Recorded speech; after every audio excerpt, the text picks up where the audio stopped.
Olá, boa tarde. Todos vocês que seguem o nosso perfil pelos caminhos da Segunda Guerra Mundial. Estamos mais uma vez para uma nova live. Dessa vez vamos falar sobre a campanha da Tunísia e falando da primeira participação do Patton na Segunda Guerra Mundial. É uma coisa muito interessante, tá? E quem vai estar conosco falando sobre isso é o Manuel Almeida, que daqui a pouco vai entrar. Vamos receber primeiro as pessoas. Mônica, seja bem-vinda. Arthur, e aí Arthur, tudo bem? O que mais? Vamos aguardar as pessoas. Enquanto as pessoas estão chegando, nós vamos lembrar que nos meses de setembro e outubro nós vamos ter uma programação especial. Uma série com guias brasileiros em toda a Europa. São 9 guias distribuídos em vários países da Europa, tá certo? E eles vão falar então da, dos memoriais, o que resta da Segunda Guerra Mundial, tanto fisicamente como assim nas cabeças das pessoas, na cultura das pessoas, onde eles moram. Luciana, seja bem-vinda, Luciana. Deve ser Álvaro Maia, né? Entrou. Oi, Mônica. Fernando Lia. Lia de Castro, seja bem-vinda, minha prima. O Davis, tomando um aqui, aprendendo. Um abraço, amigos. Isso. Manuel Almeida já entrou aí, vamos chamá-lo.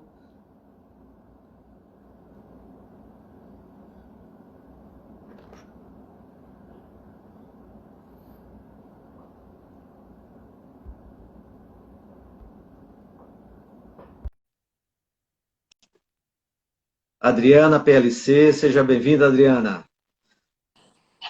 Boa Opa, tarde, e aí? pessoal. Tudo E aí, bom? Manelo? Como é que estão as E coisas? aí, tudo beleza? Preparando aqui o final de semana.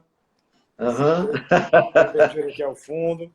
aham, Já vi que o David está aí. O David já iniciou os trabalhos, eu inicio daqui a pouco. tá certo. Vou fazer só uma breve propaganda aqui do. Nós já falamos, mas vamos só repetir. Então, programação especial, todos os sábados de setembro e outubro, quando nós entrevistaremos guias de toda a Europa, guias brasileiros que moram na Europa, que vão falar um pouquinho do que restou da Segunda Guerra Mundial na cidade deles, né? E eu ressaltei que, tanto fisicamente, memoriais, etc., como também, assim, na cultura das pessoas, no dia a dia das pessoas, tá certo? Então, na quarta-feira, o Manel vai depois continuar também, mas só que agora, Manel, por 2 meses você vai aparecer às quartas, tá certo? Porque o sábado, nós tivemos que levar para o sábado por causa do fuso horário das pessoas da Europa, né? Então, na próxima quarta não, mas na outra quarta é você, ok? Nessa Perfeito. próxima quarta agora, nós vamos ler, vamos entrevistar o autor de um livro que daqui a pouco eu vou dizer qual é, tá certo? É um professor, Denis Oliveira, que mora em Santa Catarina, e ele escreveu um livro, A Guerra que Não Acabou, mas eu vou falar mais detalhes sobre isso, ok? Beleza, Cícero, seja bem-vindo. Jacinta, sim, Manel. A Jacinta me deu uma chamada que você não tem nem ideia. Ela disse assim: olha, você diga ao Manel para se apresentar, para falar mais dele, porque o pessoal já conhece você, já conhece os outros que você apresenta, mas o Manel, porque é de casa, não se apresentou, né? Então você ocupa o espaço que quiser aí, se apresenta, diz por que você entende de Segunda Guerra Mundial e depois perfeito, pode entrar no perfeito. assunto. Acho até que a Jacinta tinha sugerido que a gente fizesse um pequeno vídeo, né? Para Hum, falar um pouco da história pessoal de cada um sobre a guerra, né? Do interesse sobre a guerra. Mas antecipando isso de maneira rápida, né? Meu interesse sobre a guerra ele vem da infância, né? Da minha infância, vendo filmes sobre a Segunda Guerra Mundial, histórias em quadrinho que de alguma forma tinham como pano de fundo a Segunda Guerra Mundial, livros de história que abordavam o assunto da Segunda Guerra Mundial, aquilo começou a me interessar muito.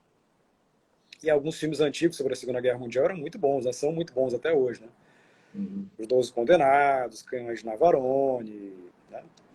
A As, Ponte do Rio Quai, a e aí Ponte por do aí vai. Uruguai, por aí vai. Você tem um monte de filme legal, né? É. Muitos desses filmes, inclusive, estão disponíveis no YouTube, né? São para quem tem um bom inglês, nem todos são dublados, estão lá disponíveis para que se possa ver. Então, os filmes foram uma porta de entrada quadrinhos e literatura e livros de história foram outras portas de entrada, e aquilo acabou me interessando, né? Como eu sou um cara muito curioso, muito detalhista, né? O interesse nunca é superficial, eu acabo indo à raiz da coisa, né? Então eu começo a me aprofundar. E eu tenho uma memória para algumas coisas fotográfica, né? Não para tudo, né? Infelizmente não é para tudo, mas para algumas coisas eu tenho uma memória fotográfica. Então eu memorizo com facilidade alguns fatos e dados de coisas que me interessam bastante, né? Segunda Guerra Mundial é uma dessas coisas que, por alguma razão, eu gravo com alguma facilidade. Talvez pelo acúmulo de informações que eu fui lendo ao longo do tempo, ou pelo interesse pessoal, ou pelo desejo, pelo gosto, ou pela combinação de tudo isso, né? Então, esse interesse, ele, repito, vem desde a infância, então são mais de 40 anos de interesse, e ele é um processo que vem se acumulando ao longo aí de várias décadas, amizade com pessoas que conhecem também, como Eleazar, como João no grupo, como outras pessoas que estão lá no grupo também, não dá para nominar todo mundo aqui, acabam também estimulando pela troca o conhecimento, né? E a literatura, putz, é vastíssima. Você tem muita, muita, muita coisa sobre a Segunda Guerra Mundial. Algumas pessoas podem até reclamar que eu não cito muito livros e autores, mas é porque é muito material, né?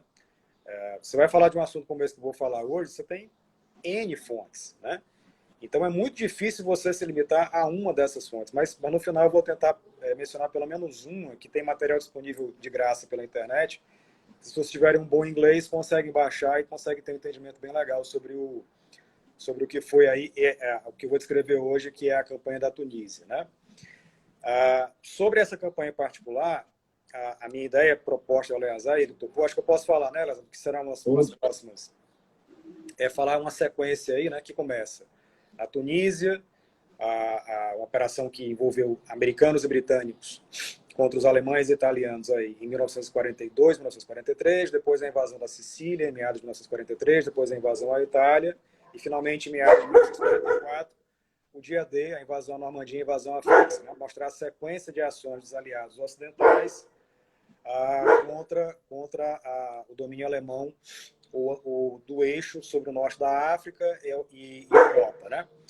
E, de certa forma, lives anteriores que eu fiz, né, fazem um sequenciamento desse tema que eu estou abordando hoje. Então, vamos lá. Eu já falei sobre a Batalha de El Alamein, né? Que, como eu falei anteriormente, não é uma única batalha, são 3 batalhas, né? Que findou na segunda Batalha de El Alamein, que decretou a derrota das forças do eixo no norte da África.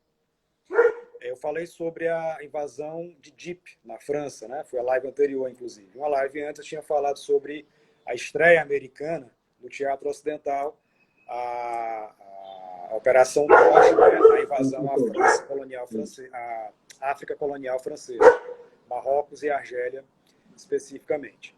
A campanha da Tunísia ela foi mencionada passando no final da Operação Tocha, mas não em detalhes, né? A campanha da Tunísia ela tem uma riqueza muito própria, muito particular.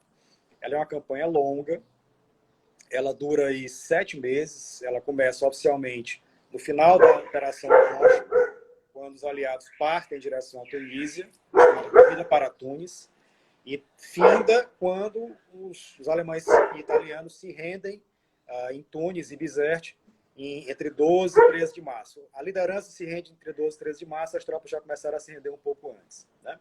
Então foram 7 meses de campanha, foi uma campanha muito mais dura do que os aliados imaginavam em princípio, e foi uma campanha de aprendizado muito grande para os americanos. Por quê? Porque foi a primeira vez que eles se confrontaram, de fato, com forças militares que estavam devidamente capacitadas e preparadas para enfrentá-los, né? Para enfrentar os americanos, os britânicos, ou qualquer um que por ali tentasse se aventurar. Quando invadiram Argélia e Marrocos durante a Operação Tocha, eles lutaram contra tropas coloniais francesas, que rapidamente se renderam, não tinham nenhum interesse por aquela luta, né? Houve todo um acordo e costura nos bastidores para fazer com que essas tropas e os seus comandos passassem para o lado aliado, que de fato aconteceu. Como mencionei naquela live, depois de poucos dias, essa concertação política deu certo e os combates foram muito modestos aí em toda a extensão da área que foi invadida, do Marrocos até a Argélia. Então vamos lá.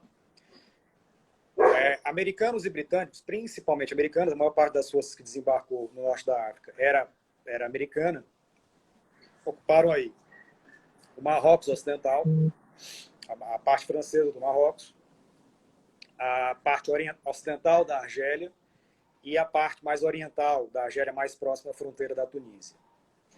Essas forças, depois de pacificado o controle sobre as regiões controladas, as regiões invadidas, o alto comando decidiu que é hora de ir para a Tunísia. Por que ir à Tunísia?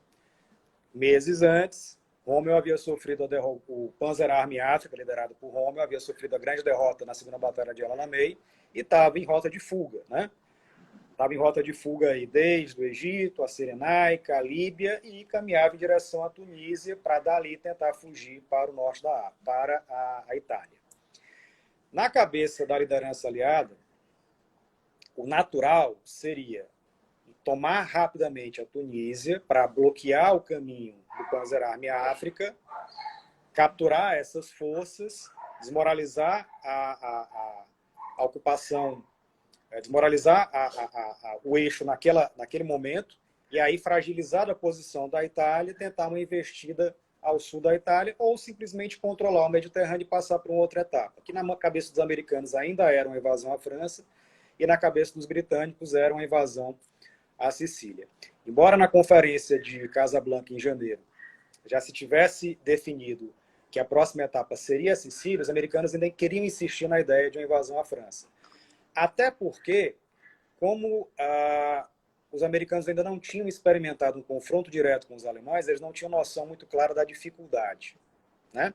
Vamos lembrar que, em Dieppe, os britânicos, numa operação pequena, mostraram como era difícil fazer uma invasão territorial à Europa. As forças canadenses que tentaram fazer isso levaram uma sova espetacular.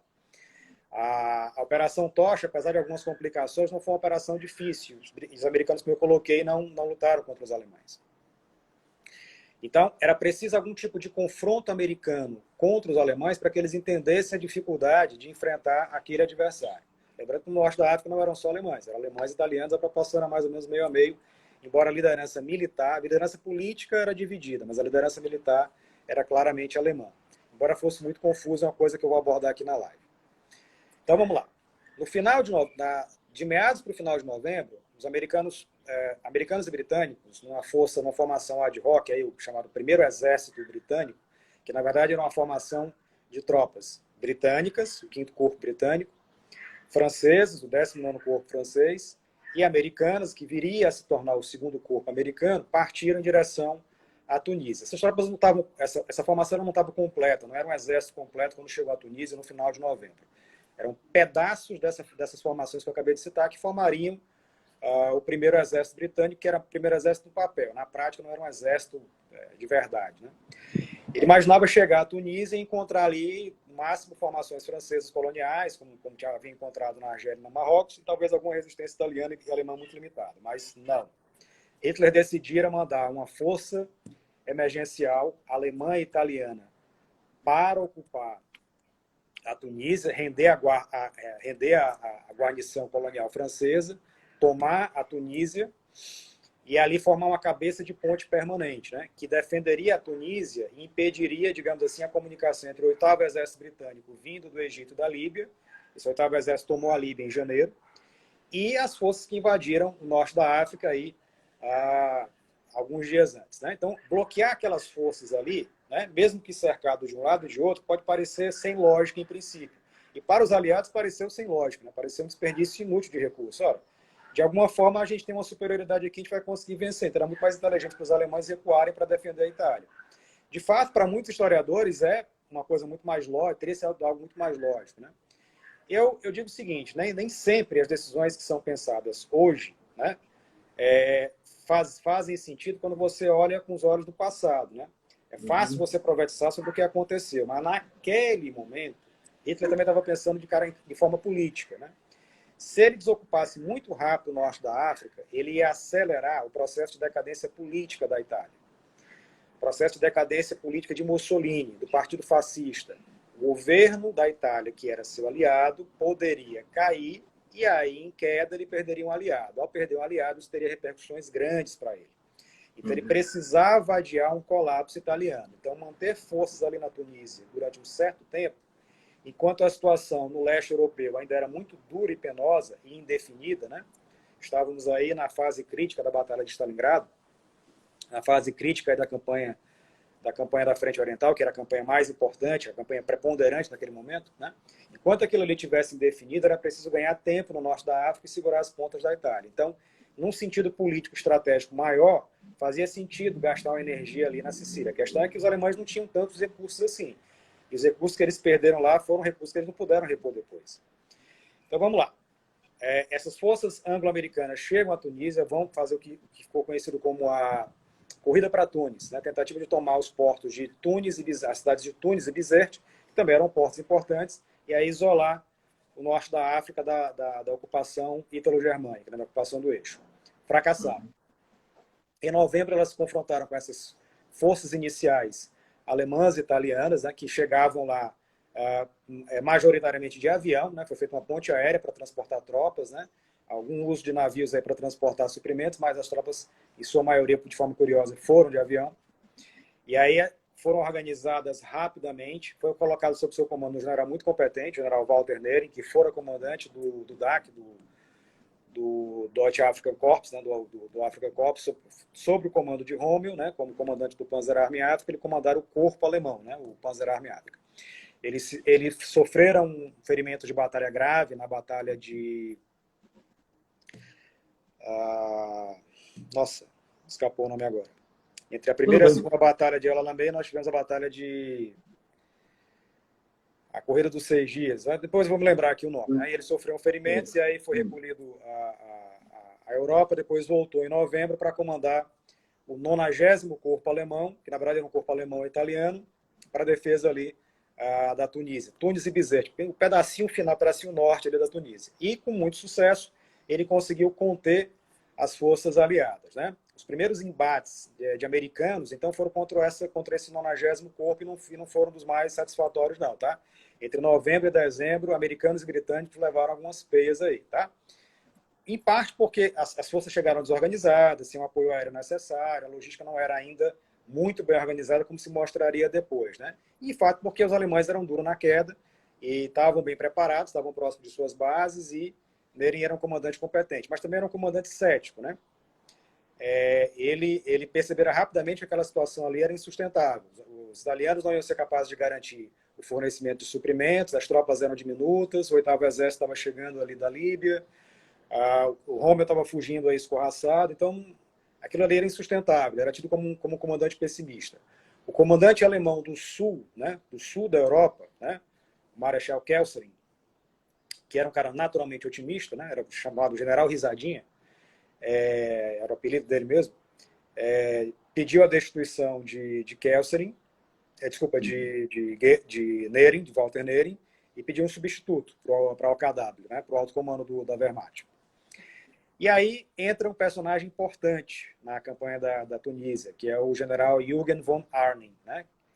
A pronúncia, repito, não tenho pretensão de pronunciar bem alemão. Eu acho que é essa mesmo. Eu acho que é essa mesmo. O Arnim era um típico aristocrata prussiano, um general muito imponente na sua postura, um general muito bem sucedido na sua trajetória militar, na sua história militar. Teve um papel muito destacado na frente oriental, foi comandante de divisão, depois comandante de corpo de exército, foi elogiado como comandante, como soldado, como oficial, como general, por todos os seus superiores e também por seus subordinados. Era tido como comandante muito competente em nível tático, né? Muito corajoso, muito capaz, uma liderança muito firme, né? E ele foi destacado do comando que ele tinha no leste pessoalmente por Hitler, para comandar o que viria a ser o 5º Exército Panzer na Tunísia, né? Que 5º Exército e Panzer só tinha um nome, né? Porque era uma força relativamente pequena, né? Alan Alpha, viu? A batalha lá que o Nering se feriu, né? Alan Alpha ou Alan Alpha, né? Que a pronúncia do H é parecida com R no árabe, se não me engano. Então, vamos lá. Arnim substituiu Nering, assumiu o comando do 5º Exército, sob seu comando, né? Ele recebeu, inclusive, o primeiro batalhão Panzer pesado formado por tanques Tigre, né? Os tanques Tiger, né? Que é um tanque que ficou icônico na guerra, né? primeiro batalhão a entrar em combate no norte da África foi o 51º, já chegou ali no norte da África, mais ou menos com Arnhem aí em dezembro, né? Então o Arnhem recebeu a 10ª Divisão Panzer, né, quando ele chegou já estava lá, a 10ª Divisão Panzer, recebeu o 51º Batalhão de Tanques Pesados, Tanque Tiger, eram poucos tanques, só 17, mas tinha um efeito danado, porque era um tanque muito pesado, muito bem armado e blindado, os aliados não tinham arma para vencê-lo, que era um tanque imponente. Não foi a primeira participação do Tiger na guerra, não. Um batalhão Tiger estreou na frente oriental na campanha do norte, em Leningrado, né? Muito mal utilizado, inclusive. Mas no norte da África, no ocidente, digamos assim, o primeiro foi o 51º, depois teve um segundo batalhão, o 54º, né, que foi alguns meses depois. Então, ele recebeu forças italianas e alemãs relativamente bem organizadas, bem preparadas, treinadas, experientes, eram tropas cascudas, né? Tinha um apoio aéreo razoável e até dezembro ele tinha um recebimento de suprimentos tolerável, né? Ele recebia suprimentos a uma taxa razoável para suprir aquelas tropas. O problema é que estava chegando da Líbia o que restara do Panzer Army África. Rommel vinha da Líbia. Uma das missões que o Arnhem recebeu de Hitler diretamente foi: você precisa impedir que Rommel seja destruído, que o Panzer Army África seja destruído. Então você tem que expandir essa cabeça de ponte na Tunísia, que está só ali no litoral, para o resto da Tunísia, proteger o flanco ocidental na linha Maré, que era uma linha de fortificação, uma espécie de linha Maginot que os franceses tinham construído, mas ali na Tunísia, na fronteira da Tunísia com a Líbia, para proteger de uma possível invasão italiana antes da guerra. Então, proteger a linha Maré, impedir através da linha Maré que os britânicos entrem na Tunísia e no lado ocidental impedir que as forças anglo-americanas tomem o norte da Tunísia, ou seja, tomem Tunis e Bizerte, e aí ocupem o litoral e derrotem completamente o esforço de guerra do eixo no norte da África. Então, Nelson, a tua licença, só para mencionar que o Tiago, do História em Casa, que entrevistou a gente, está aí, entrou agora e está dizendo boa tarde. Valeu, Tiago, seja bem-vindo. Boa tarde, Tiago, seja bem-vindo. Então, veja, era uma missão grande, né? Ele tinha que proteger um território que não era exatamente pequeno, contra forças poderosas, segurar as pontas do Rommel que vinha chegando desmilinguido ali da Líbia, né? E encarar uma dupla ação, ou que viria a ser uma dupla ação aliada, né? A oeste, as forças que vinham da Operação Tocha, e a leste, as forças do 8º Exército, poderosíssimo 8º Exército, liderado pelo nosso glorioso Bernard Montgomery, que já foi citado aqui em outras lives. Então, veja, a presença do Arnhem lá gerou um problema. Mais um problema, na verdade, né? Cadeia de comando. Cadeia de comando alemã e italiana no norte da África era exemplarmente confusa. O teatro era italiano, então tinha um comandante italiano, mas também tinha um comandante alemão que comandava o teatro sul, né, da Europa, que era o Kesselring, muito competente, né, mas talvez um pouco sonhador demais para a realidade alemã naquele momento. Tinha o Rommel vindo da Líbia, que curiosamente não tinha nenhum cargo formal. Na verdade, o Panzer Army África, o comando tinha sido transferido para o general italiano, o general Giovanni Mess, que era um veterano também da Frente Oriental. E tinha o von Arnim, que comandava o recém-criado 5º Exército Panzer. O Rommel, na verdade, era uma grande estrela, né? Ele era uma figura emblemática, era uma estrela da guerra. Capturá-lo teria sido muito importante para os aliados, porque seria capturar uma figura, né, estrelada, né? Uma figura que tinha se tornado icônica aí, né? Então, quem é que mandava no pedaço? Eram os italianos? Era Arnim? Era Kesselring? Era Rommel? Como é que as decisões seriam orquestradas? Na verdade, havia um mixórdia de coisas acontecendo ali em termos de liderança e ainda interferências vindas do Comando Supremo italiano em Roma, da OKW e de Hitler diretamente, né? Então, essa confusão no comando, ela vai se mostrar nos meses subsequentes temerária para a condução das batalhas pelo lado das forças do eixo. Embora a gente vá ver também que, no caso aliado, naquele momento pelo menos, o comando também não era dos mais bem organizados, né? Então, veja, entre novembro e dezembro, a primeira tentativa, a corrida para Tunis, fracassa, né? Americanos e britânicos não conseguem tomar Tunis e Bizerte. Os alemães, comandados por Arnim, as forças ítalo-germânicas comandadas por Arnim no 5º Exército, começam, a partir de dezembro, a expandir, né, a sua posição, ou seja, aumentam o tamanho daquela cabeça de ponte, né, saem do litoral ali e vão expandindo ao sul, à sua esquerda, ou seja, a oeste, também a leste, né, e começam a tentar ter uma condição de proteção àquela posição defensiva mais sólida, mais consistente. Né? É um avanço progressivo. Rommel chega, né? Entre dezembro e janeiro, as primeiras forças do Panzerarmee África vão chegar à Tunísia. A primeira força que chega é a 21ª Divisão Blindada, o que sobrou dela, na verdade, e ela é incorporada ao 5º Exército Panzer. Ela passa a ficar, então, sob o comando direto de Arne, sai do comando de Rommel, e Rommel chega algumas semanas depois com o que sobrara da 90ª Divisão Ligeira, a 100ª, 74ª Divisão de Infantaria e a 15ª Panzer. Também que sobraram dessas divisões, mais algumas divisões italianas, o resto de divisões italianas, inclusive unidades Bersaglieri. Quando o Rommel chega, você tem, então, dois grupos, dois exércitos, né? Na verdade, somados não daria um exército, mas não, dois exércitos no norte da África, na Tunísia. O 5º Exército, comandado por Arne, e o Panzerarmee África, comandado nominalmente por Messi, mas na prática por Rommel. Comando do Sul por Kelserin e se reportando ao Comando Supremo Italiano.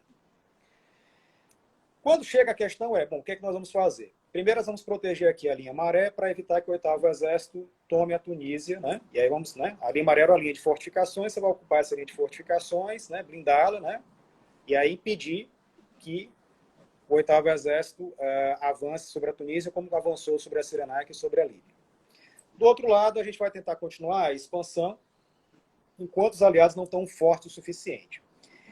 Em janeiro, o 5º Exército, no final de janeiro e começo de fevereiro, o 5º Exército executa uma série de ações bem-sucedidas, né? Em Maknessi, né? Não sei qual é a pronúncia adequada, Maknessi, e no Passo de Faid, expulsando forças americanas, né? Derrotando forças americanas com alguma facilidade até. Tá? De fato, toda a condução de Arne, do ponto de vista tático, desde que ele chegou até aquele momento, foi exemplar, né? Todas as decisões militares de campo dele, tomadas de dezembro até o final de janeiro, começo de fevereiro, foram bem sucedidas. Né? Ele era realmente um comandante que, do ponto de vista tático, era mais qualificado do que os seus oponentes americanos e britânicos. E as forças alemãs que estavam lutando ali eram forças alemãs bem equipadas, bem preparadas, bem treinadas, cascudas, era um pessoal que era qualificado. E a gente vai ver que os americanos, os britânicos e os franceses que estavam lutando do outro lado não estavam exatamente à altura naquele momento. A questão um mês e meio depois que Arne chegou na Tunísia, Rommel já no norte da África há muito tempo, eles não tinham se encontrado, não tinham conversado.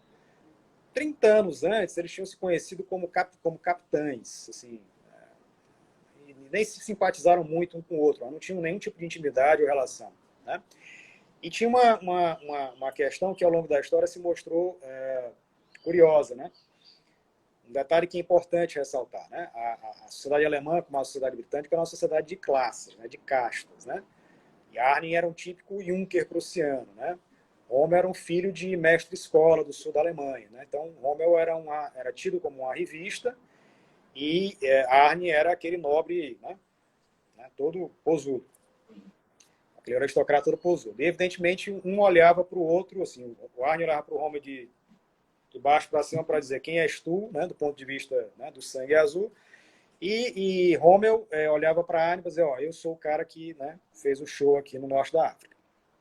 Você é um cara que está ali perdido no leste europeu, não tem muito nome não, quem manda aqui nesse pedaço sou eu.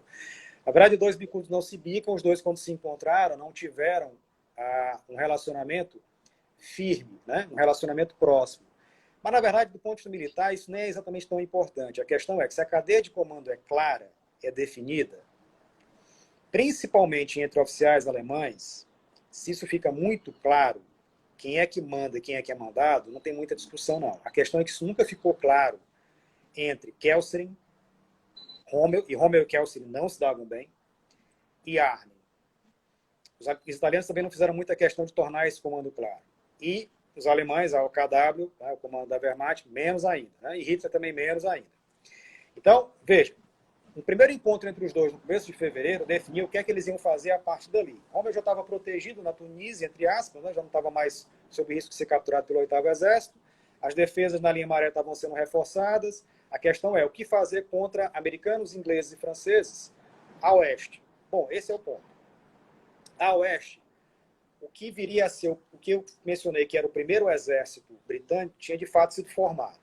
O comando era britânico, o general Kenneth Anderson, Sir Kenneth Anderson, e na verdade a formação britânica era um corpo de exército, o 5º Corpo.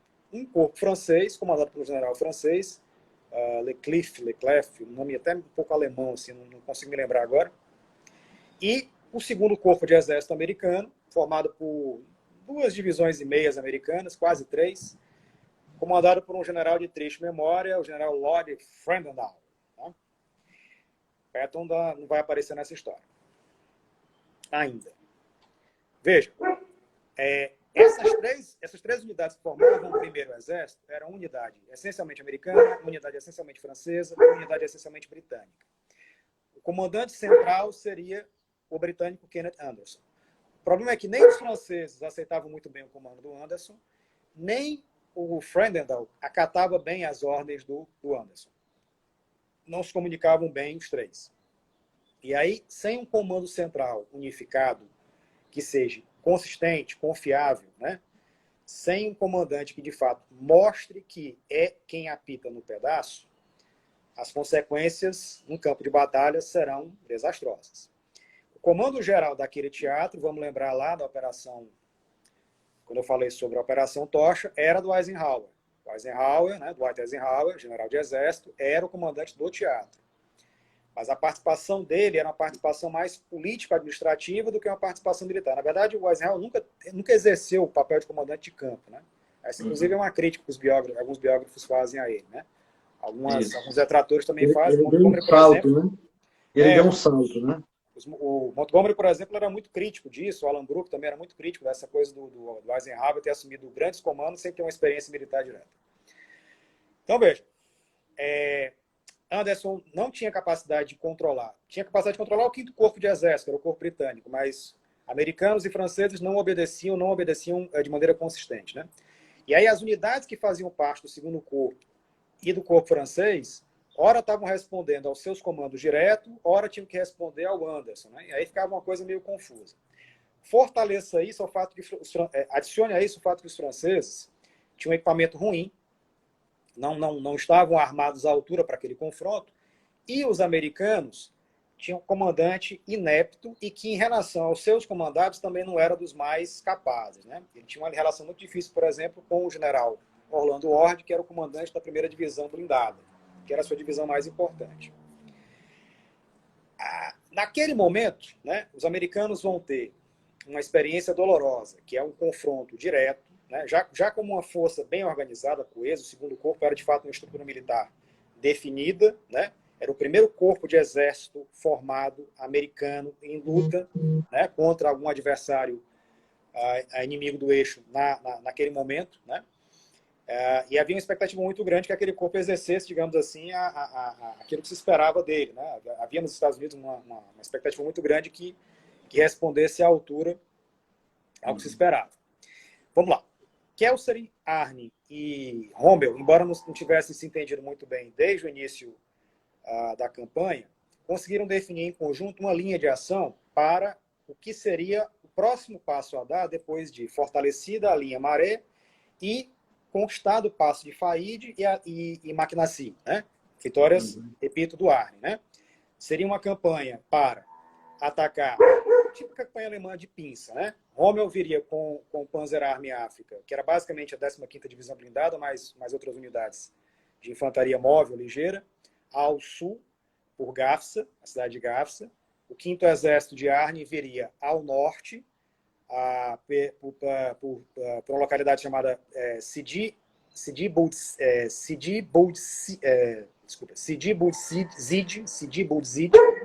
e depois para Isbeitla. Ali se encontrariam e partiriam rumo a Tebessa. Tebessa era a sede do comando do 1º Exército.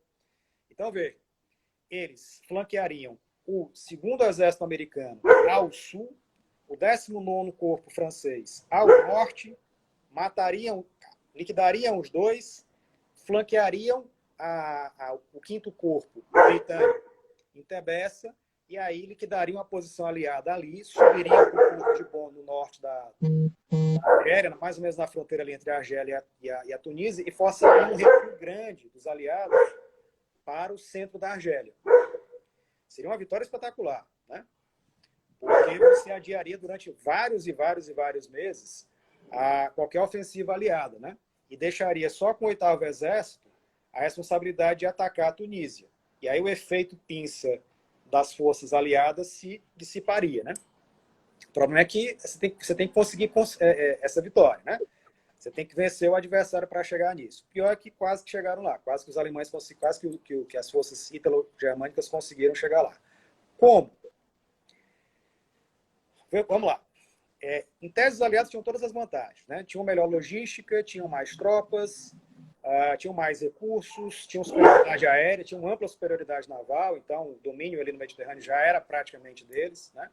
A gente vai ver que ao longo da campanha os alemães vão perdendo a capacidade, alemães e italianos deixam de ser supridos, né? Literalmente vão passar fome ou ser privados de recursos militares, né? Então veja, entre 14 e 18 de fevereiro, o 5º Exército começa o movimento dele em relação a Sidi Abu Zid, vence as forças francesas e americanas, depois vai para Sbeitla, e também vence as forças francesas e americanas que ali existiam. E Rommel, quando vai para Gafsa ao sul, alguns dias depois do início da campanha do 5º Exército ao norte, já toma Gafsa quase que sem esforço algum. Mas você disse que ao norte eram os franceses e ao sul os americanos. Na verdade, quando os franceses começaram a ser atacados, se percebeu que eles não iam resistir, os americanos mandaram forças para apoiá-los. E essa é uma das grandes questões tidas como erro militar tático americano naquela campanha, né? Os americanos dividiam as suas unidades em comandos, principalmente as unidades blindadas, em comandos setorizados. As unidades blindadas eram divididas em comandos de combate, os CCs, né? Então você pega, por exemplo, a primeira divisão blindada americana. Ela sozinha tinha mais tanques do que todas as forças alemãs do outro lado. Uma divisão blindada americana. Claro que só tinha uma divisão blindada americana naquele teatro ali, mas tinham divisões... havia outra divisão blindada, por exemplo, britânica. Mas só uma divisão blindada americana tinha mais tanques do que os alemães. Só que os alemães concentravam suas forças. Os americanos espalhavam. Então os americanos começaram a espalhar forças aí para dar apoio aos franceses, para defender Gafsa, para defender outros pontos em que alemães e italianos atacavam, e essa dispersão de forças, né, levou a uma série de derrotas, porque essas forças dispersas não eram fortes o suficientes para aguentar o impacto da porrada que os alemães davam de uma vez só, né? Então os alemães tiveram vitórias. Quando eu falo alemães, estou falando alemães, italianos e extras, certo? Porque né, para não ficar muito repetitivo aqui. Tudo bem, tá ok. Então os alemães vão para cima em Sidi Abu Zid, tem uma vitória espetacular, Sbleita uma vitória espetacular, e em Gafsa tem uma vitória decorrente da fuga, né? Um WO. Os americanos recuam com a posição em Kesseri e em Tebessa, né? Vão voltando para o seu comando. E esses 4 dias são dias de calamidade para os aliados, porque as vitórias são muito rápidas, é uma típica tática de Blitzkrieg, né? Uma ação rápida, em pinça, combinando apoio aéreo com ação blindada, com a mobilidade blindada que os alemães trabalhavam muito bem. Os americanos, seja por comando ruim, decisões táticas ruins e inexperiência das tropas, sofrem muitas derrotas. Ao longo dessas batalhas aí de fevereiro, os americanos perderam mais de 200 tanques, os alemães não perderam nem 30. Né? A diferença de baixas em homens é 5-1. Né? Então, a vitória alemã foi total. Né? A questão é que quando Arnim toma Sbleita, vou me lembrar a pronúncia, e Rommel toma Gafsa, o que tinha sido combinado antes? Né? Agora fica tudo sob o comando de Rommel. Esse é um ponto importante.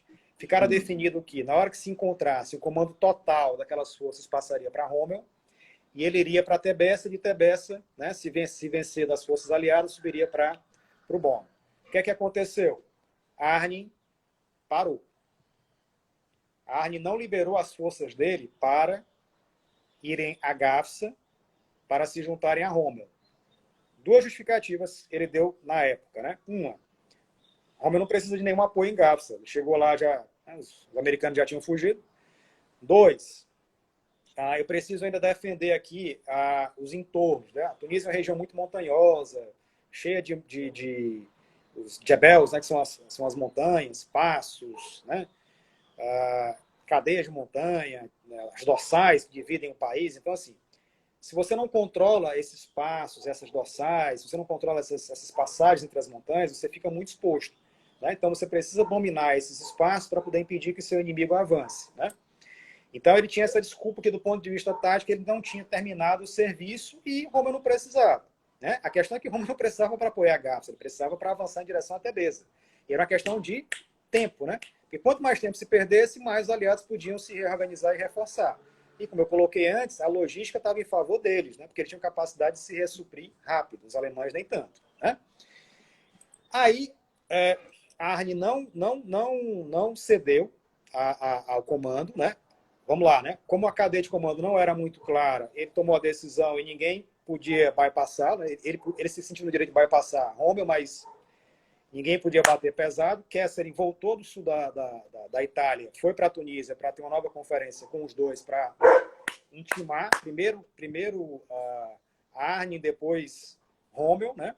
E embora tenha mandado Arne liberar as forças para Rômulo, ele não quis liberar, né? Liberou a contragosto e liberou meio na operação padrão, né? Ele mandou parte da 21ª Divisão Blindada, que era originalmente do Panzerarmee África, mas não mandou a 10ª Divisão Blindada e nem mandou a companhia de tanques Tiger, que teria sido fundamental para Rômulo ter mais força ofensiva. Ele segurou os tanques Tiger para si, né? E a maior parte da 10ª Divisão Blindada, né? Para quê? Vamos lá.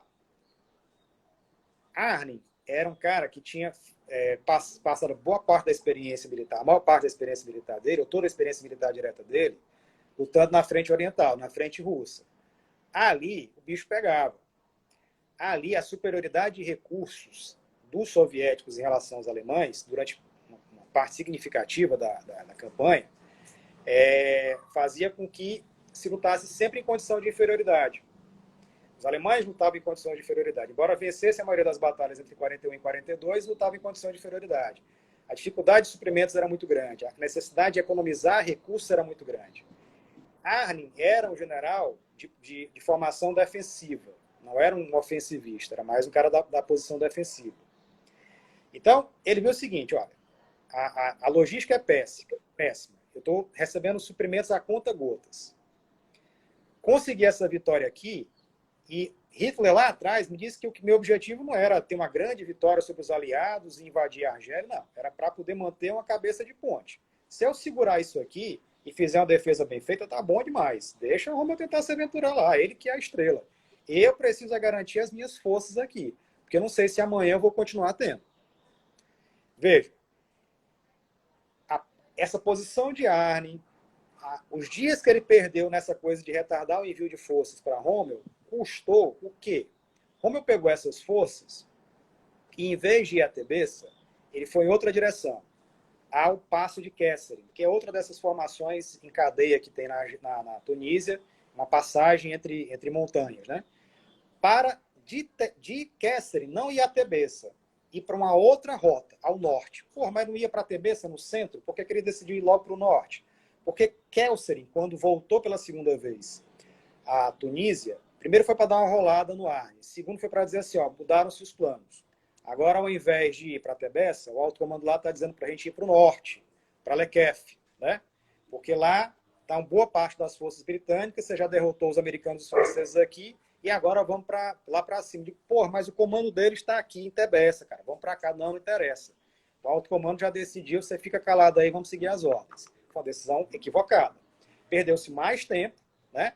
E levou-se aquelas forças incompletas ítalo-germânicas para lutar justamente para onde britânicos estavam se posicionando, americanos e franceses remanescentes tinham recuado.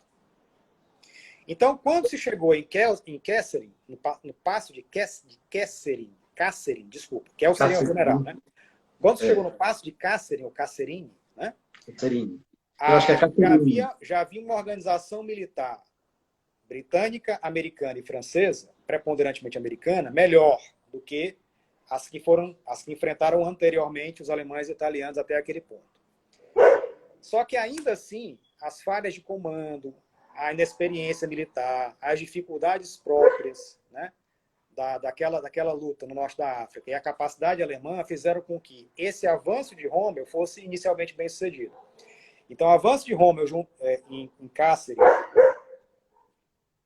em Tula, em Siba, né, estavam na iminência de fato conseguir ali uma vitória, não para em direção a Tebessa, que era chamado, mas em direção ao norte, e o efeito poderia ter sido, de fato, uma vitória tão importante quanto fora a vitória esperada em Tebessa.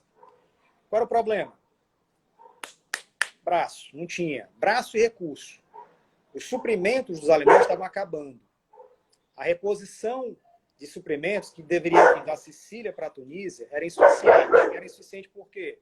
Porque como a marinha britânica dominava o Mediterrâneo, todos os navios ali que estavam passando da Itália, da Sicília para a Tunísia, estavam sendo afundados. Havia superioridade aérea também, então a ponte aérea não conseguia ser eficiente para entregar recursos. Tá certo? Então os recursos eram cada vez mais escassos. Então toda vez que os alemães e italianos tentavam confrontar os aliados e a resistência aliada aumentava, o que é que acontecia? As perdas aliadas podiam até ser maiores, e eram. Mas eles conseguiam repor rapidamente. Alemães e italianos não. Lá para o dia 22, 23 de fevereiro, aconteceu um outro fato, né? O tempo, que estava muito ruim e impedia uma cobertura aérea ideal, né, melhorou. E aí a superioridade aérea aliada se fez presente. Então, veja, apesar de tropas mal treinadas, ruins, inexperientes, um comando péssimo, medíocre, o comandante americano Lord Fredendall abriu do cargo, né? Ele pediu para sair, literalmente. Ele estava tão desnorteado aí com a sequência de perdas que ele levou que o general Harmon, que foi enviado por Eisenhower para checar como é que estava a situação ali, porque estava vendo que estava ruim o negócio, né? Podia desmantelar a qualquer momento. Assim que ele chegou, e meio que chegou na coisa de, se qualquer coisa eu assumo, ele não precisou dar um golpe, né? O próprio Fernandes, toma aqui que é teu. Não quero mais não, que deu para mim, Bateu, estou batendo aqui, no mais, não dá para mim, né? Então, o comando americano ficou estraçalhado. A coisa não se perdeu do lado aliado, porque entre o dia 18 e o dia 20 de fevereiro, o comandante-geral do Teatro do Oriente Médio britânico, o general Harold Alexander, chegou na Tunísia, né, tomou a cadeira do Anderson. Ele manteve o Anderson como comandante do primeiro exército, mas ele assumiu que seria o 18º grupo de exércitos britânico, que era a combinação do primeiro exército britânico com o 8º exército britânico, né, que nem tinha chegado direito ainda, né? Então juntou 1 com 8, virou 18, né? Então o 18º grupo de exército britânico, comandado pelo Alexander, arrumou a casa, né? E literalmente disse assim, quem manda nessa paçoca agora sou eu, o Anderson está subordinado a mim, então as decisões agora são minhas, as ações serão essa. A primeira iniciativa dele foi ligar para o Eisenhower para dizer, você vai tirar aqui, assim que possível, você tira aqui o Fredendall, os caras não têm a mínima condição, vamos arranjar um outro comandante, e ninguém mais vai recuar, e a gente vai manter os alemães aqui no abafa. A combinação da troca de comando geral, dos ataques aéreos a partir do dia 22 e 23 de fevereiro e do esgotamento da cadeia logística alemã na mesma época, né, o esgotamento da iniciativa alemã por conta do esgotamento logístico, fizeram com que essas vitórias entre os dias 14 e 21 de fevereiro fossem revertidas entre o dia 22, 23, 24. Lá para o dia 26 de fevereiro, americanos e britânicos já estavam recuperando boa parte das posições perdidas, né? Então, a sequência de vitórias alemãs entre Sidi Abu Sidi, Sbeik, Gafsa, Kesserin e quase em Siba e Tula, não chegaram a ser vitórias completas, não chegaram a haver ocupações dessas cidades, né? Elas foram revertidas alguns dias depois, porque os alemães tiveram que recuar. Os aliados conseguiram tomar a iniciativa. Evidentemente, os alemães estavam bem posicionados e conseguiram evitar que esse recuo fosse total, né? Então, eles estavam posicionados de uma forma que eles conseguiam garantir o conceito lá da cabeça de ponte. Qual é o lance? Montgomery chegou da Líbia, passou a ocupar a frente da linha Maré e começou a forçar a linha Maré para tentar sobrepassá-la e aí se juntar às forças anglo-francesas americanas do outro lado e tomar a Tunísia. Nesse ponto, acontece uma outra situação. Fredendall é afastado, de fato, né? Ele havia entregado o cargo ali nominalmente, mas formalmente ele é afastado no dia 6 de março, já vários dias depois daqueles acontecimentos, né?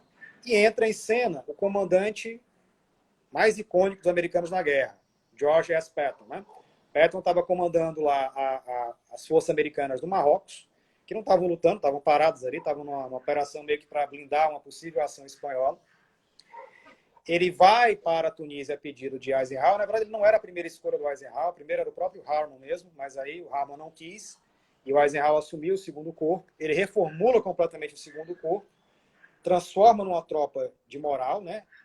Usa toda a liderança e força dele, era uma figura muito forte, realmente, reorganiza do ponto de vista tático, treina aquelas tropas durante alguns dias, né? Exige do básico ao essencial. Os caras não podiam aparecer, por exemplo, sem estar com a camisa para dentro, com, né, o golarinho mal feito, não, nada. Tem que ficar todo mundo muito bem arrumado, né? E Patton, junto de Montgomery e Alexander, vão se tornar os protagonistas da guerra naquele momento. A posição alemã deixa de ser ofensiva, os alemães tentam uma nova ofensiva ao norte, Arne tenta uma segunda ofensiva no final de fevereiro e começo de março, a Operação Cabeça de Touro fracassa, né? Aí as forças britânicas já estão fortes o suficientes ali para resistir, já estão preparadas, né? Também havia as informações da Ultra, né? Então os britânicos sabiam mais ou menos o que é que o Arne queria, e aí conseguiram se antecipar. Há uma operação combinada do Montgomery na linha Maré e do Patton ao sul, né? Na chamada Batalha de El Guetar, para pressionar os alemães a saírem das posições defensivas e começarem um recuo em direção ao norte, em direção ao litoral. Essa operação, a Batalha de El Guetar, é bem sucedida, assim como a operação de Montgomery em Maré. Ela não é exatamente bem sucedida no sentido pleno, né? Ele não conseguiu destruir aquelas formações em Medellín, né, a linha Maré, mas ele consegue, digamos assim, forçar os alemães a recuar, alemães e italianos a recuar, e aí lá para o final de março e começo de abril, o 8º Exército ultrapassa a linha Maré e de abril para maio acontece a grande derrota alemã e italiana. E a participação do Patton? Bem, Patton, quem vê o filme de 1970 vai lembrar que logo no começo tem aquela batalha no deserto, né? Muito bem encenada, né? Não tão bem encenada assim para quem conhece, mas cinematograficamente muito legal. Aquilo ali é a primeira fase da Batalha de El Guetar, onde ele obteve realmente uma vitória importante e uma vitória que definiu, digamos assim, a competência dele.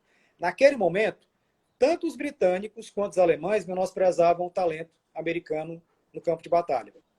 Os americanos que começaram muito arrogantes, né, achando que já podiam invadir a Europa em 1942, né, tinham levado uma pedanada na cabeça.